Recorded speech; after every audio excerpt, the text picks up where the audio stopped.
ल आज एउटा कथा सुनौ न त एउटा यस्तो विशेष काल्पनिक सहरको कथा जहाँ सबै कुरा एकदमै मिलेको छ। आउनुहोस् यो सुन्दर यात्रामा सँगै हिँडौँ। कुनै समयको कुरा हो, एउटा साँच्चीकै रमाइलो शहर थियो। अब यो शहरको कथा किन यति विशेष छ त? किनभने यहाँ आधुनिकता र समुदायको त्यो पुरानो न्यानो भावना एकै ठाउँमा भेटिन्थ्यो। र यो सहरको मुटु भनेको 25वटा घरको एउटा ठूलो बस्ती थियो। यहाँ बस्नेहरू उनीहरू छिमेकी मात्र कहाँ थिए र? उनीहरू त एउटै परिवार जस्ता थिए, सुख दुःख सबै सँगै बाँड्ने। ल अब कुरा गरौँ ती मानिसहरूको जसले यो शहरलाई साँच्चै जीवन्त बनाएका थिए। हरेक बिहान जब यी घरहरूबाट मानिसहरू आफ्नो काममा निस्कन्थे नि, हो त्यति बेला नै शहरको धडकन सुरु हुन्थ्यो। सबैभन्दा पहिले भेटौँ आर्यान, अंकित र राघवलाई। उनीहरू कथा र फिल्म बनाउँथे, आफ्नो अफिसमा बसेर कृत्रिम बुद्धिमत्ताको प्रयोग गरेर भविष्यका लागि गजब गजबका कथाहरू बुन्थे। अनि अर्कोतिर थिए कवेश, सिद्धान्त र निर्वाण। उनीहरूको काम थियो शहरलाई बाहिरी दुनियाँसँग जोड्ने।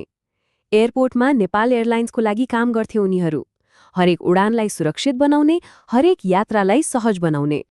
अब यी सबै कुराको पछाडि एउटा एकदमै महत्त्वपूर्ण काम थियो जुन अनिश र अनुजाले गर्थे। उनीहरूले के गर्थे भन्दा हरेक घरको धारामा सफा पानी पुर्याउँथे। सोच्नुस् त, उनीहरूको काम बिना शहरको जीवन चल्नै सक्दैनथ्यो।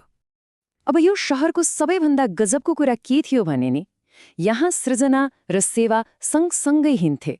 केहीले शहरको जग बनाउँथे भने केहीले चाहिँ यसको भविष्य कोर्थे। कस्तो राम्रो सङ्गम है? शहर कस्तो देखिन्छ त? हो, त्यो जिम्मा थियो डिस्यान्त र डिमिसाको। उनीहरूले नै त हो सुन्दर घरहरू र शहरका चिनारी बन्ने ठूला ठूला भवनहरू बनाउने। र शहरको भविष्यको जिम्मा कसले लिएको थियो त? त्यो थिए पारिदी म्याडम र अनुरोध सर। उहाँहरूले आफ्नो ज्ञान र धैर्यताले सना सना नानी बाबुहरूको दिमागलाई आकार दिइरहनु भएको थियो, भोलिको शहर अझै राम्रो होस् भनेर। अनि शहरमा मनोरञ्जन र रङ भर्ने काम कसले गर्थ्यो? त्यो गर्थे साखम, प्रज्वल र सामिकले। उनीहरूले बनाएका म्युजिक भिडियोजहरूले शहरका मानिसहरूलाई रमाइलो मात्र दिँदैनथ्यो, जीवनमा एउटा छुट्टै ऊर्जा थपिदिन्थ्यो।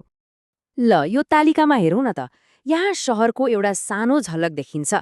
कथा लेख्नेदेखि लिएर पढाउनेसम्म, घर बनाउनेदेखि लिएर प्लेन उडाउनेसम्म।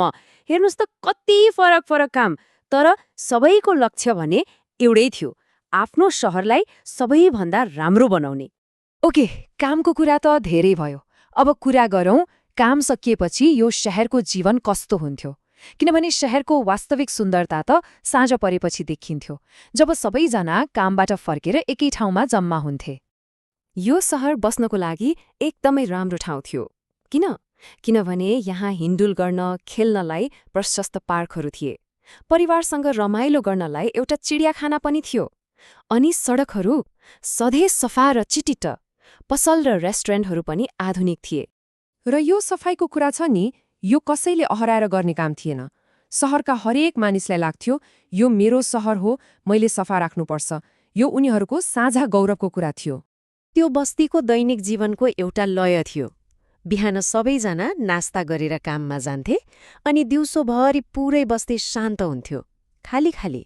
तर जब साँझ पर्थ्यो, मानिसहरू फर्किन्थे र फेरि त्यही बस्ती हाँसो र कुराकानीले गुन्जिन्थ्यो।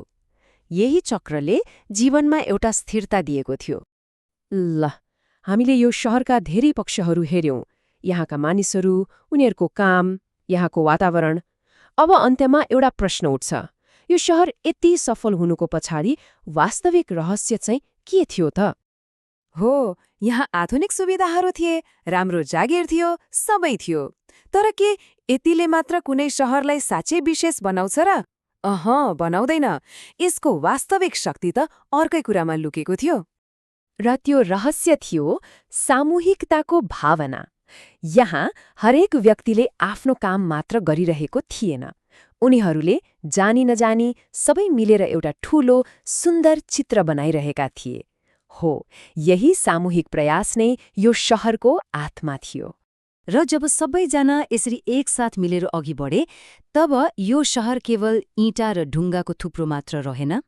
यो त अवसर, सृजना र सबैभन्दा महत्त्वपूर्ण खुसीको एउटा केन्द्र बन्यो। र अन्त्यमा यो कथाले हामीलाई एउटा गहिरो प्रश्न सोध्न लगाउँछ कि हामीले पनि आफ्नो टोल आफ्नो समुदायमा यस्तै सहकार्य र एकताको भावना जगाएर त्यसलाई अझ सुन्दर र जीवन्त बनाउन सक्दैनौँ होला र एकपटक सोच्नुहोला है।